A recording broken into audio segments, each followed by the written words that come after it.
शब क़द्र कैसे हासिल हो सकती है। एक भाई ने सवाल पूछा है कि कौन से ऐसे अमाल करना चाहिए जिससे हमें शब क़द्र हासिल हो सके। शब क़द्र की कोई फ़िक्स डेट नहीं है, कोई फ़िक्स दिन नहीं है। अल्लाह ताला ने रमज़ान के पूरे महीने में कभी भी शब क़द्र को रखा है, इसीलिए हमें पूरे रमज़ान इबादत करना चाहिए और ख़ास तौर पर रमज़ान के आखिर अशरे में, और आखिर अशरे में भी ताक़ रातों में, यानी 21, 23, 25, 27, 29, ये 5 रातें हैं। इनमें से कोई भी एक रात शब क़द्र हो सकती है।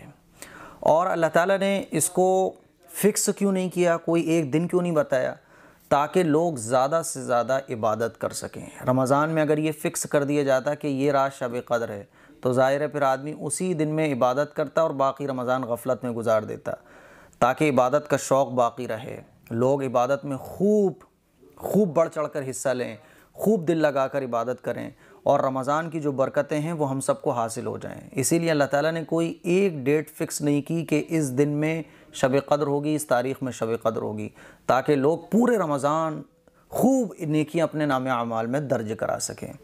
अलबत्ता हुज़ूर अलैहिस्सलातु वस्सलाम से ये बात पता चलती है कि आक़ा मदनी सल्लल्लाहु अलैहि वसल्लम ने इरशाद फरमाया है, मिशकात शरीफ में ये हदीस मौजूद है कि लैलतुल क़द्र को रमज़ान के आखिर आशरे की ताक़ रातों में तलाश करो, यानी 21, 23, 25, 27 और 29।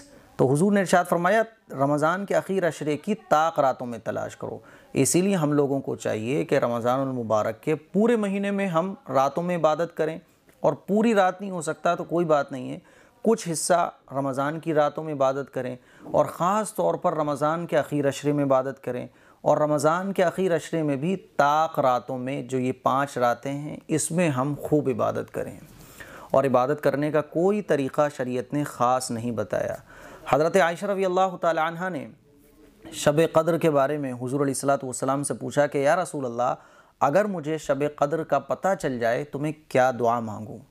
तो हुज़ूर अलैहिस्सलातु वस्सलाम ने इरशाद फरमाया कि कहो अल्लाहुम्मा इन्नका अफ़ुव्वुन तुहिब्बुल अफ़्व फ़अफ़ु अन्नी।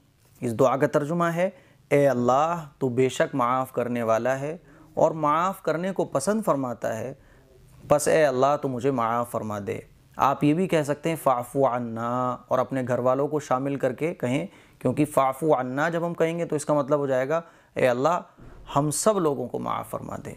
और आप ये भी कह सकते हैं फ़अफ़ु अन्ना या करीम, ए करीम परवरदिगार तो हम सब लोगों को माफ़ फरमा दे। तो हुज़ूर अलैहिस्सलातु वस्सलाम ने शब क़द्र की ये दुआ बताई। इसीलिए हमें और आपको, वैसे तो रमज़ान की सारी रातों में हमें इबादत करना चाहिए, और अगर पूरी रात इबादत नहीं कर सकते तो थोड़ी बहुत इबादत तो ज़रूर करें। थोड़ी बहुत भी नहीं कर सकते तो कम से कम इतना करें कि इशा की नमाज़ हम लोग जमात से पढ़ें, 20 रकात तरावी पढ़ें। 20 रकात तरावी पढ़ने के बाद कुछ नफल नमाज़ें, थोड़ी बहुत कुरान मजीद की तिलावत करके हम सो जाएं, फिर सहरी से थोड़ी देर पहले उठ जाएं और तहज्जुद की नमाज़ पढ़ें, थोड़ा बहुत कुरान पढ़ लें, दुआ करें, उसके बाद सहरी कर लें, फ़जर की नमाज़ पढ़ लें। क्योंकि हदीस शरीफ में ये भी आता है कि जिस शख्स ने इशा की नमाज़ जमात के साथ पढ़ी और फ़जर की नमाज़ जमात के साथ पढ़ी तो गोया वो ऐसा है जैसे पूरी रात इबादत करने वाला। इसीलिए ये जो मैंने चीज़ें बताई इसका हमें ख़ास तौर पर एहतमाम करना चाहिए। और फिर जब रमज़ान का आखिर अशरा आ जाए ना, तो फिर हमें इबादत बढ़ा देनी चाहिए। हज़रत आयशा सिद्दीक़ा रज़ियल्लाहु तआला अन्हा फरमाती हैं कि जब रमज़ान का आखिर अशरा आता था तो हुज़ूर अलैहिस्सलातु वस्सलाम और दिनों के मुकाबले रमज़ान में शुरू के 10 दिन, फिर बीच के 10 दिन, रमज़ान में जो हुज़ूर अलैहिस्सलातु वस्सलाम इबादत फरमाते थे, इस इबादत में और हुज़ूर अलैहिस्सलातु वस्सलाम बढ़ोतरी कर लेते थे। हुज़ूर की इबादत और बढ़ जाती थी रमज़ान के आखिर अशरे में। और हुज़ूर अलैहिस्सलातु वस्सलाम अपने घर वालों को भी जगाया करते थे कि भाई उठो, चलो इबादत कर लो। और हुज़ूर अलैहिस्सलातु वस्सलाम कमर बांध लिया करते थे।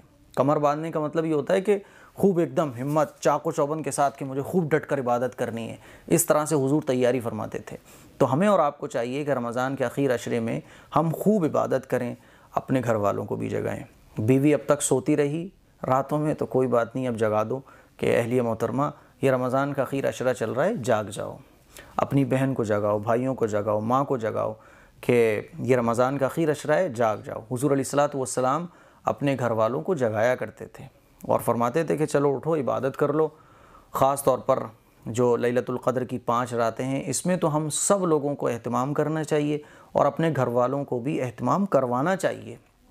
जैसे मैंने कहा कि पूरी रात इबादत नहीं कर सकते तो कोई दिक्कत वाली बात नहीं है, लेकिन जितना कर सकते हैं उतना तो करें, आधा घंटा, 1 घंटा। और इस सिलसिले में बेहतर तरीक़ा ये है लैलतुल क़द्र की रातों में इबादत करने का अच्छा तरीक़ा ये है कि हम जितने भी इबादत के काम हैं उनमें से थोड़ी थोड़ी इबादत करें।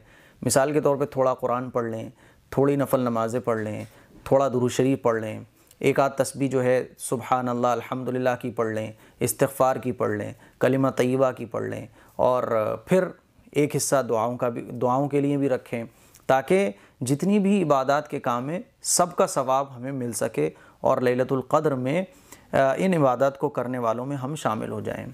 हुज़ूर अलैहिस्सलातु वस्सलाम ने जो दुआ सिखाई, अल्लाहुम्मा इन्नका अफ़ुव्वुन तुहिब्बुल अफ़्व फ़अफ़ु अन्ना या फ़अफ़ु अन्नी, दोनों ठीक है। तो इस दुआ को भी हमें खूब मांगना चाहिए। कैसे मांगना है? जब हम दुआ मांगेंगे तो इसको खूब मांगें, अल्लाहुम्मा इन्नका अफ़ुव्वुन, और इसका तर्जुमा जहन में रखते हुए। इसी तरह से बग़ैर हाथ उठाए हुए भी हम इस दुआ को मांग सकते हैं। मिसाल के तौर पे आप बैठे हुए हैं या आप इफ्तारी बना रही हैं किचन में, तो अल्लाहुम्मा इन्नका अफ़ुव्वुन तुहिब्बुल अफ़्व फ़अफ़ु अन्ना, अल्लाहुम्मा इन्नका अफ़ुव्वुन तुहिब्बुल अफ़्व फ़अफ़ु अन्ना। उर्दू में भी इसको मांगें, ए अल्लाह तू माफ़ करने वाला है, माफ़ी को पसंद फरमाता है। ए अल्लाह तू हम सब लोगों को माफ़ फरमा दे, बच्चों को माफ़ फरमा दे, बीवी को माफ़ फरमा दे, शौहर को माफ़ फरमा दे।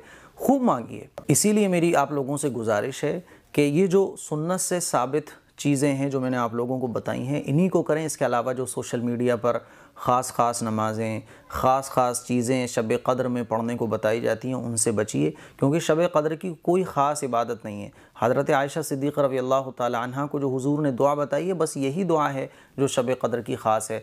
हुज़ूर अकरम सल्लल्लाहु अलैहि वसल्लम नफल नमाज़ें भी पढ़ा करते थे, कुरान मजीद की तिलावत भी किया करते थे, दुआएँ भी हुज़ूर शब क़द्र में खूब मांगा करते थे, और रमज़ान के आखिर अशरे में तो हुज़ूर की इबादत दूसरे दिनों के मुकाबले में खूब बढ़ जाया करती थी।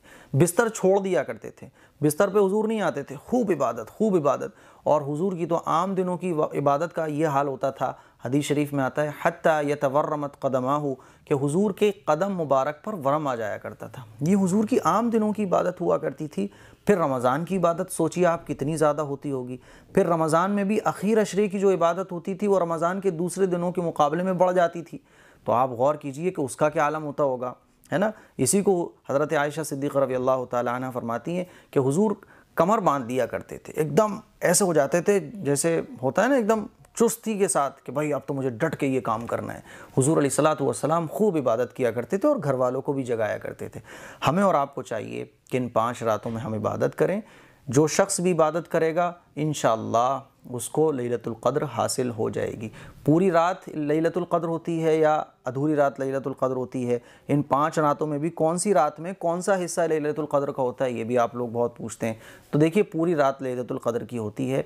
इन 5 रातों में ज़ाहिर है कोई पूरी रात जाग कर इबादत करेगा तो जो जितना ज़्यादा करेगा वो उतना ज़्यादा पाएगा, जो जितना कम करेगा वो तो उसको इतना कम हिस्सा मिलेगा लैलतुल क़द्र का। लेकिन लैलतुल क़द्र की पूरी रात होती है, रात में कोई पर्टिकुलर हिस्सा लैलतुल क़द्र का नहीं होता है, बल्कि पूरी रात शब क़द्र की होती है।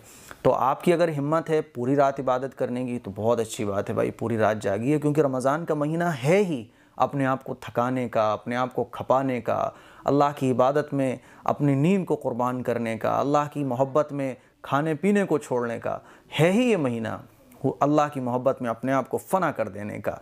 इसीलिए अगर पूरी रात कर सकते हैं तो बहुत अच्छी बात है। पूरी रात नहीं कर सकते, 2 घंटे, 3 घंटे, आधा घंटा 15 मिनट कुछ कर सकते हो, कुछ ना कुछ करिए, क्योंकि अल्लाह ताला को बहाना चाहिए मग़फ़िरत का। अल्लाह ताला को बहाना दीजिए आप रहमत नाजिल करने का, लेकिन आप कोई बहाना ही ना दें तो फिर ये बड़े अफसोस की बात होगी। तो इस तरह से आप शब क़द्र को हासिल कर सकते हैं। अस्सलामु अलैकुम व रहमतुल्लाहि व बरकातहू।